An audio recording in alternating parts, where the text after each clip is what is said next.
নমস্কার, আপনাদের সবাইকে পাপিয়া কিচেনে সাদর আমন্ত্রণ। আপনারা সবাই কেমন আছেন? আশা করছি অনেক অনেক ভালো আছেন। আজকে আবার একটি দুর্দান্ত স্বাদের রেসিপি নিয়ে হাজির হয়ে গেছে।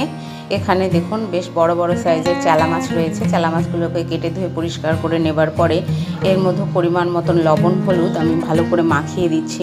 মাখিয়ে দেবার পরে এখানে মোটামুটি 10 থেকে 15 মিনিট আমি চালা মাছটাকে রেস্টের জন্য রেখে দেবো।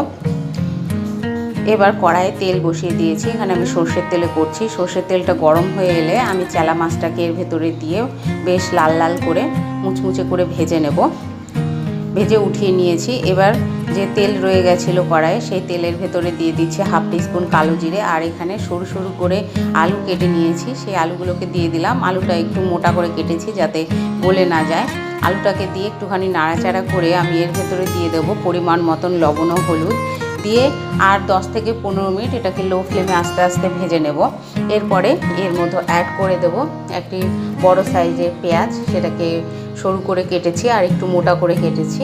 পেঁয়াজটাকে দিয়ে দিলাম, আর একটি মাঝারি সাইজের রসুন, সেটাকে খোসাটা ছাড়িয়ে দিয়েছি, আর এখানে 5-7টি কাঁচা লঙ্কা সেটাকে চিড়ে দিয়েছি। দিয়ে এটাকে একসঙ্গে ভালো করে কষিয়ে নেব আলুর সঙ্গে, যেন সব কিছু ভালোভাবে নরম হয়ে যায়। এরপরে এখানে দিয়ে দিচ্ছি হাফ টিস্পুন মতন জিরে গুঁড়ো আর পরিমাণ মতন একদম সামান্য পরিমাণে এখানে শুকনো লঙ্কার গুঁড়ো দিয়েছি। আপনারা চাইলে এই গুঁড়োটা স্কিপ করতে পারেন, কাঁচা লঙ্কাটা বাড়িয়ে দিতে পারেন। আর এখানে দিয়ে দিলাম হাফ টিস্পুন আদা বাটা। দিয়ে সমস্ত মশলার সঙ্গে সবজিগুলোকে ভালো করে কষিয়ে নিচ্ছি। কষিয়ে নেবার পর এখানে দিয়ে দেবো পরিমাণ মতন জল। জলটা দিয়ে ভালো করে ফুটিয়ে নেব। ফুটিয়ে নিয়ে লবণটা চেক করে লবণটা লাগলে দিয়ে দিতে হবে, সেটা আপনাদের স্বাদ মতন।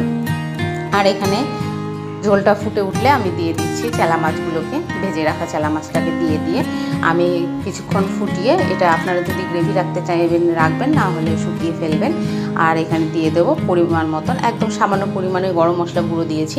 দিয়ে এটাকে নামিয়ে সার্ভ করে দেবেন গরম গরম ভাতের সঙ্গে। এই বৃষ্টির দিনে খেতে দুর্দান্ত লাগবে। কেমন লাগলো কমেন্টের মাধ্যমে জানাবেন।